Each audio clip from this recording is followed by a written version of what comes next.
Welcome to Chasing Dragonflies. Join us as we explore the glorious chaos of chasing life, only to discover the God of the universe is chasing us.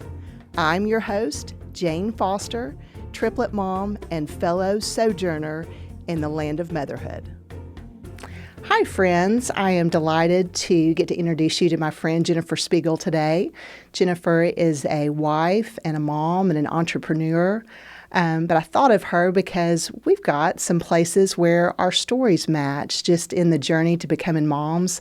And I think a lot of you will be able to relate to this. So I just wanted to share her with you today. Hi, Jennifer. Hey. Tell us who you are and where you came from. So I am a wife, a mom, and I grew up in the country, way out in Boyd, Texas. Have you ever heard of that? I have not, but I'm not a native Texan. I'm married in. So down dirt roads. Okay. Just a country girl. Mm-hmm. And Mansfield came on the radar. I had some family move here. Mm-hmm. And we came here on holidays. And it was about a 45-minute drive from our home. And then when I graduated from college, I was looking for a teaching job. And had not found anything, and the clock was ticking in the summer, and I got the phone book out, and Mansfield ISD, I called them, and they said, come on out and interview. We have some positions. And then lo and behold, here I am in Mansfield, all these years later. So what grades did you teach? What's your teaching history look like in this district? So I started at Ponder Elementary, and I taught first grade, 5 years, and then the rest of the time I taught elementary PE. And I moved from Ponder to Tips Elementary, so it was always Mansfield ISD. Okay. And then what's your day job look like now? I got to retire after 29 years of teaching, and God was so good. I saw this program. I'm actually wearing my shirt. Teams of Tomorrow. It's a basketball program for 3 to 5-year-olds.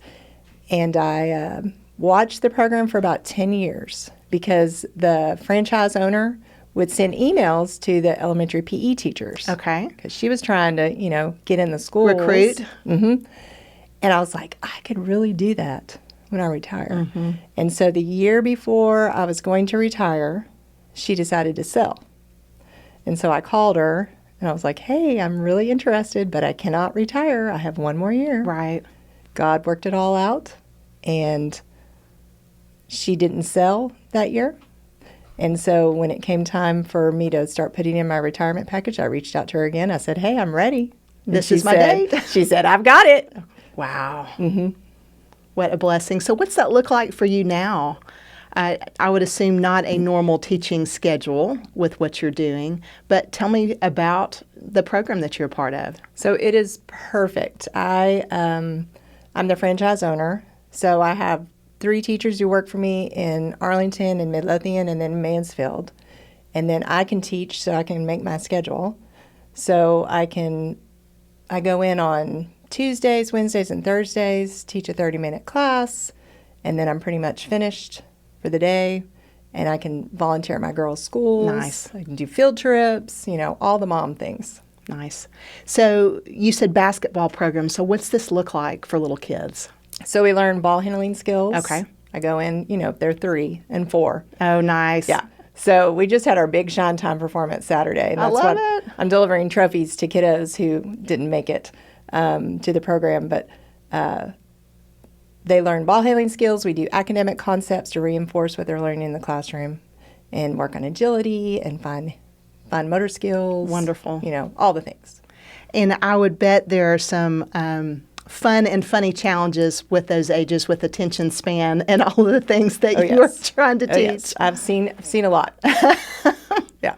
I would assume it's a blessing that you are a teacher and a PE teacher for so many years before that you've got some good skills to be able to wrangle some of these situations. Well, I try. I've got a pretty big toolbox when it comes to teaching. Sure. So I do my best.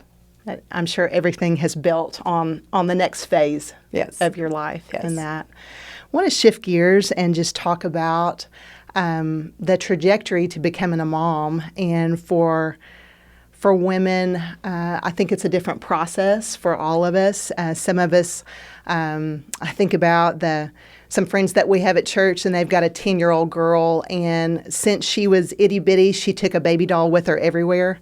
And still does at 10. And so they've giggled and said, God just made her to be a mom. She's just, you can see it. It's all over her. And then I think for other women, it may be maybe well into your 30s and maybe an established career before you feel that longing in your heart that maybe this is something that I want for my life. For me, I'm the oldest of 5 kids, and I don't have any memories of not being either a caretaker or an entertainer for my younger siblings. And so I felt like I knew a lot about motherhood light, growing up. So, and it didn't seem that impressive to me, to be quite honest. So, You're like, oh, I've been there, done that. It's just mom. And so when I was 20 years old and had just gotten into a professional program that was competitive and started asking God, what do you want me to do with my life? What's significant to you? Do you care? Does this matter? And he said, be a great mom. Frankly, I was a little offended, and I was kind of disappointed. I got more than that. I know. I thought, really? I've been doing some version of this, my whole life, and you're not impressed with my grade point average? I mean, really? But it's just, it's something that would not go away for me. Even in my shock and disbelief in hearing that from him, and then just grew over time. So I'm curious, what was that longing like for you? When did that start? When did you know, hey, this is something that's important to me? Oh, I always wanted to be a mom. Okay. Just since itty-bitty days. I just love children. Okay.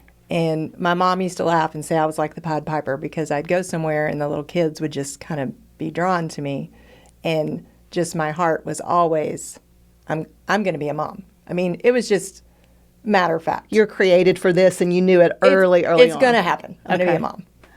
That's a beautiful thing. So what was that process like in that journey of deciding, hey, it's time to begin my family? Well, God had a lot of different plans than I did. It's kind of the thing you say, make a plan, and then God laughs. Yes. Because he's got a totally different one. But just having that longing of always wanting to be a mom, I thought, oh, it's easy. Right. I'm going to go to college. I'm going to meet the love of my life. We'll get married. We'll have 2 kids before 30. Boom. Easy, right? Right. Let me order that up. Right. Not what happened. So what did happen? Spent a lot of years in singles groups. Okay.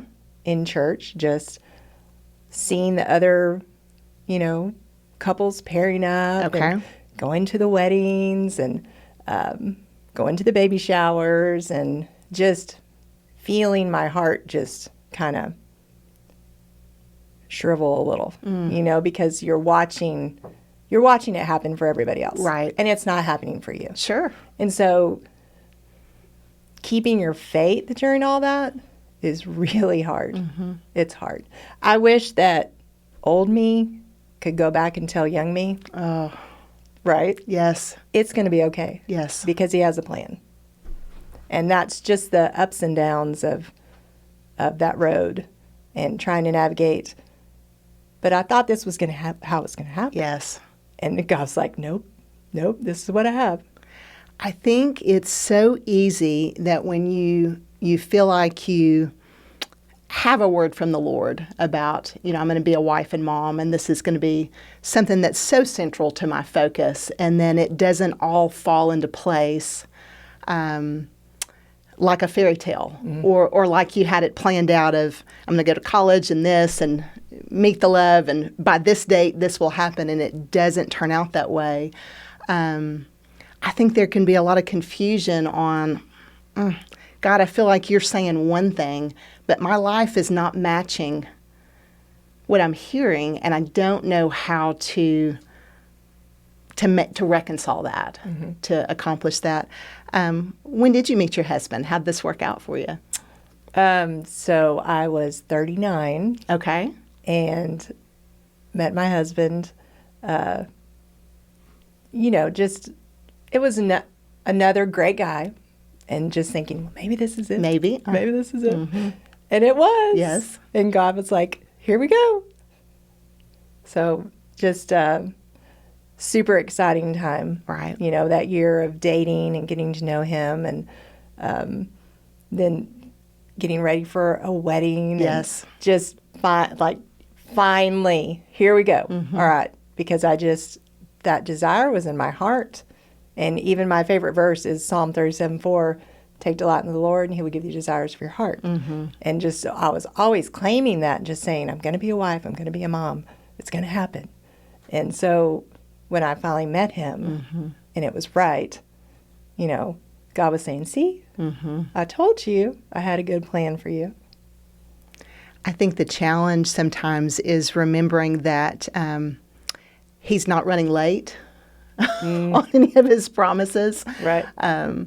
That he's right on time, and it's us needing to trust and adjust to, he's got something that is so unbelievably beautiful that we can't even imagine what that is yet. Right. But we also can't force it. Right. And we can't fast forward in the process. So met your husband, dated, married, and then what? I'm assuming he had a desire for children as well. Well, he wasn't so sure. Okay. He wasn't sure. That was one of the non-negotiables, of course, before getting married. You okay with This kids? is important He was to like, you. Yeah, I think so.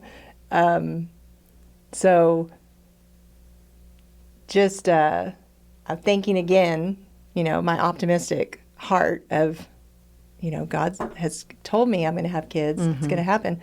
And thinking, oh, okay, we've gotten married, so now it's going to happen. I'm going to get pregnant. This will be easy. It'll be easy. I'm 40 years old, but that's okay.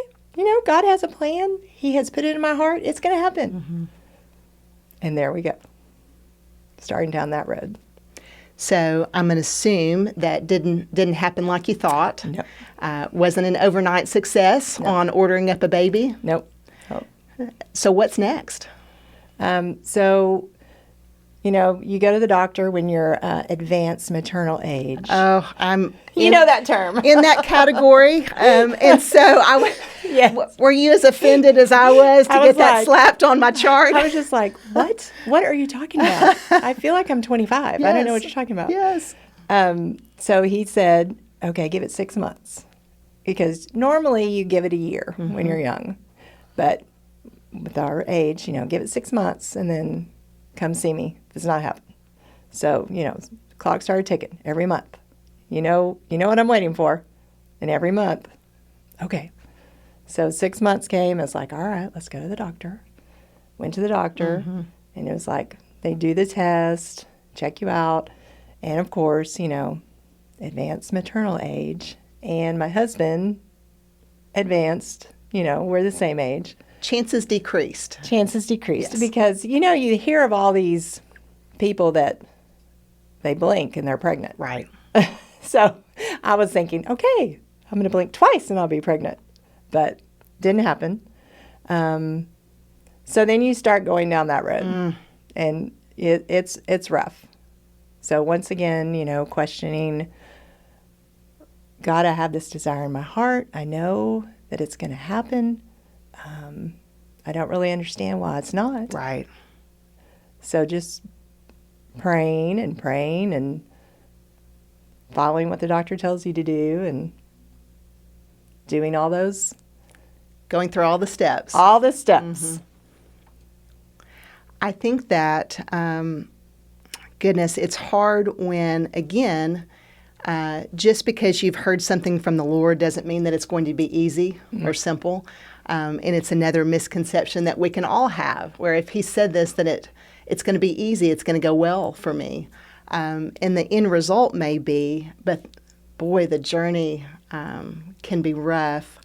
I had a similar thought in my brain. I'm going to go to school and open my own business and meet the love of my life, and we'll have kids within being married 5 years. And when Troy and I had been married 5 years, he decided to go back to school to become a physician And that's a long process. Oh, wow. So for us, at that 5-year point, probably not a great time to try and start a family when he's in school and I'm working 60 hours a week trying to pick up extra hours and support us. So by the time we got there, I'm a little older and, oldest of 5. My mother is one of those incredible people that was 5 for 5. The month she decided 5 times in a row, I'd like to have another baby, positive pregnancy test. Oh, my goodness. So by the time I'm in my mid-30s starting this process, I wasn't naive. I recognized that I had heard that story from no one ever, that was a 5 for 5. Their husband could sneeze on them and they were pregnant. But I did not anticipate having challenges either. I thought, okay, I probably won't be in my mother's category, but how hard can this be? I had almost this this thought of, surely I've got good family history behind me. She did it. Why not me? She did it. Why not me? And God has already put on my heart to be a mom so that it shouldn't be that much trouble. And I was surprised with miscarriages and then going through the process of all the testing, that you're describing and following directions that, goodness, God can still speak a word and you can still be on this journey with him. And just because it's something he desires to be glorified in doesn't mean that it's an instant overnight path to what we would call success, being able to hold that baby, being able to have that healthy pregnancy. Ended up doing IVF. Yes. What was that process like for you with faith and even relationships of other people around you? Just, you think, okay, we're going down this road. We're going to put all this money. Yes. Because that's a consideration. And we're just going to trust that God's going to make it happen. And then it doesn't. And then you're questioning, okay, maybe I'm wrong. Maybe God didn't give me this desire. But then you wake up the next day and you're like, no, it's still there. It didn't go away. It's very much so there. And just the month after month after month. And I would just say to anyone who is trying right now, I see you. And I know it's hard. But just to persevere and just to trust and just know that he has a plan for you. And it may not turn out exactly like you thought. Right. But the end game is, that's, what you're there for is just to build your faith and have that relationship. It's just, I look back and I'm just like, I can't believe we did that for 5 years. 5 years. It's long. It is. And I'll never forget my cousin was like, you need to go see my doctor. And I was like, well, why? I'm going to this doctor and they're going to do the same thing. She's like, no, just go see him. So I did. And he tried a few things. And then he said, you know what? You need to go see this doctor in Fort Worth. I was like, okay. Let's start over again with somebody else. Here we go. And, more money being poured out, more, and I'm a teacher. My husband's in the military. We're not just rolling in the money at the time. And my mom came through and said, here's a check to go towards this. What a blessing. So now we joke that she bought, her grandbabies. She bought her babies. yes. But I'm just, that's just that faith and that trust when I look back on the process of how God had those steps, right. Of my cousin saying, go to this doctor. And then him saying, go to this doctor. And mom providing some monetary help and, So many people were a part of this with you, even Yes. in small ways. Yes.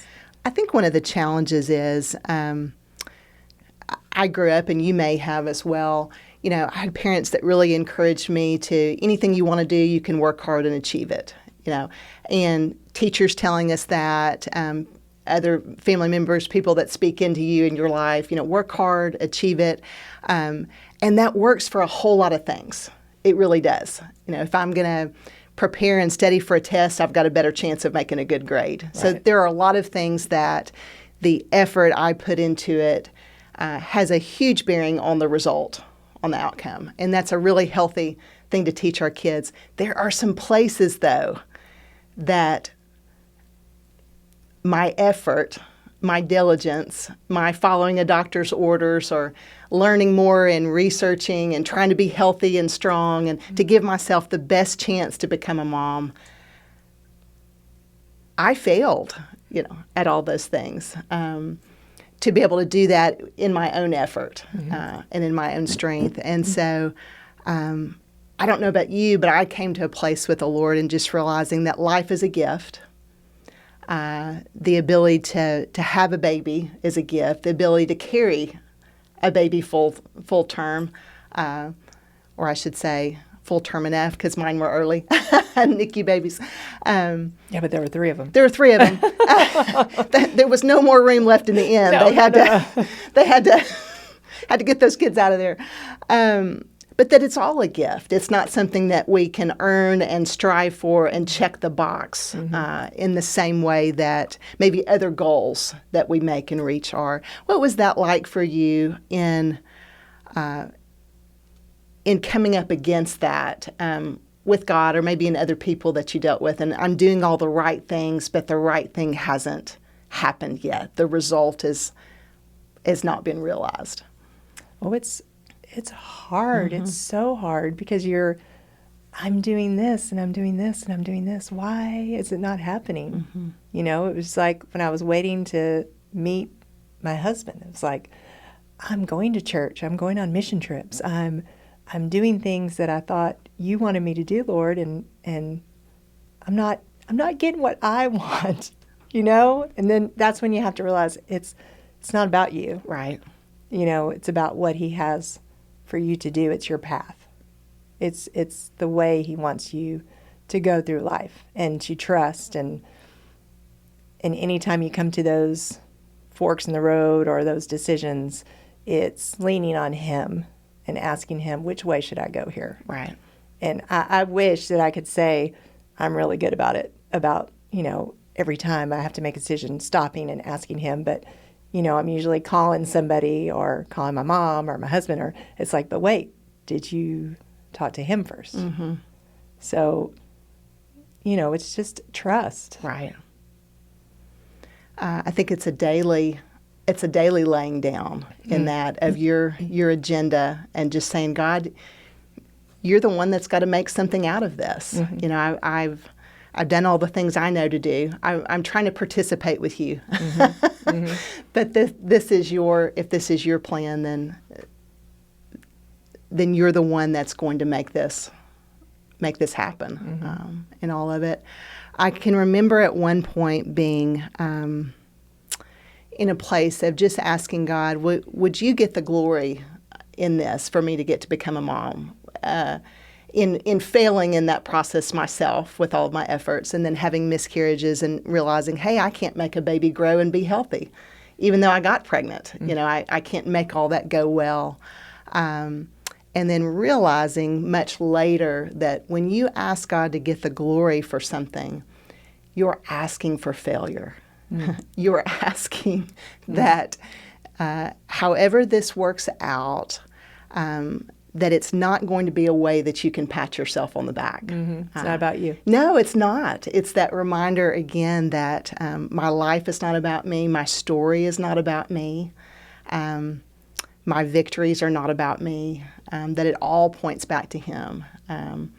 And so maybe even these things that we would see as struggles and failures in being able to accomplish what we want when we want are still just more things that point back to who He is. This process. Who did you have in your corner to be able to walk with you in this? Did you have friends or family or a support system of people that were your cheerleaders or your encouragement when you did get down and were frustrated? It was hard because my friends, my close friends, were already in the throes of motherhood. Okay. So, I did have my pity parties, and I did call and just, I need to cry. But then the baby's crying in the background. They need to go change a diaper. And, so, just my husband and my mom, of course, they were there to always support me and just, it's going to happen. Right. It's going to happen. Just speaking words of encouragement. Yes. I think it's challenging because there are so many women that experience what we have, and hey, this wasn't an easy process, and this was a journey, not a quick destination to becoming moms. There are so many people that experience this, but at the same time, it can be very isolating when most of the people that you know or surrounded with are not having that same experience. And like you say, you're calling for support, but then there's the toddler in the background, and that's where you desperately want to be, but just recognizing, hey, we're not in the same place. Our stories are not the same. So it is meaningful, even if it's a small tribe, even if it's a mom or a sister or a close friend that's in a different stage that loves you, to be able to reach out in that. What do you want to be known for? And I would bet that it's not teaching victories for 29 years or the business that you now own and get to participate in. What's on your heart at this stage that you feel like God is saying, this is your legacy, this is where to pour yourself into? Well, it's Cassidy and Kaylee. It's my two girls.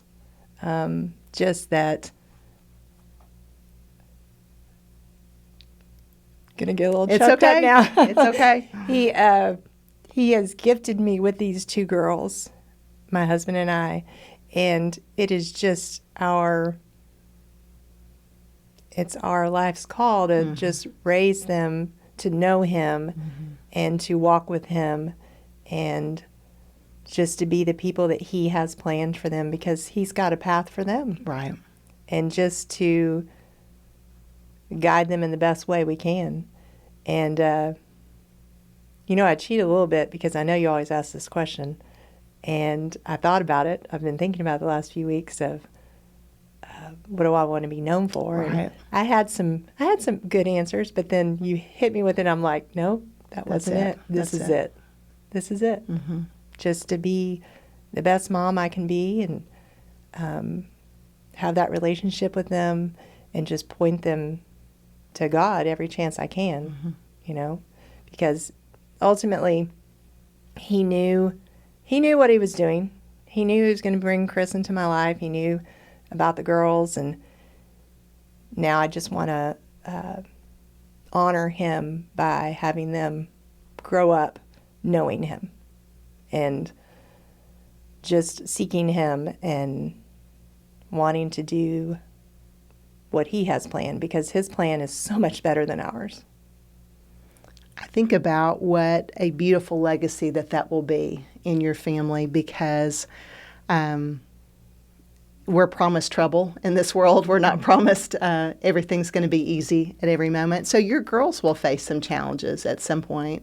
And there will be waiting involved with that. In whether it's a mate or a family or a career path or something that they're longing for, that they're striving for, that it's not an instant success. And just to know that you've walked that path and to be able to encourage them and walk with them in that and be a safe place to say, God can be trusted. Even in the moments that you feel unseen or disappointed or weary with the waiting, that he is who he says he is, and that if he has put this on your heart, then it's actually his job to accomplish it, not yours. And I know that's something I had to remind myself over and over. If this is his path, then he's the one that opens the doors, not me trying to throw elbows and beat it down and make it happen faster. Yeah. That this is his story. That's good. Tell people how they can reach you if they are interested in booking with Teams for Tomorrow? Oh, you're so Yeah, kind. what's that look like? So we're in local daycares and preschools, Teams of Tomorrow, and if you have your child in a daycare and they don't have a little basketball program, just look it up online, teamsoftomorrow.com. So can they put in a zip code or a local area and your franchise will Yes. pop up to be able to connect to you? Yes. And then they can ask questions and figure out how to book that? Yes, Okay. Thank you so much. Fantastic. Oh, I love it. You do a good work and you're a good encouragement to me and others around you. So thank you so much for sharing your story. I know so many people can relate at different phases of the journey. So thank you for being willing to share your heart You're so welcome. in that today. Thank you, friends, for listening. Go out and find something to celebrate today and rock the Casbah. See you next time.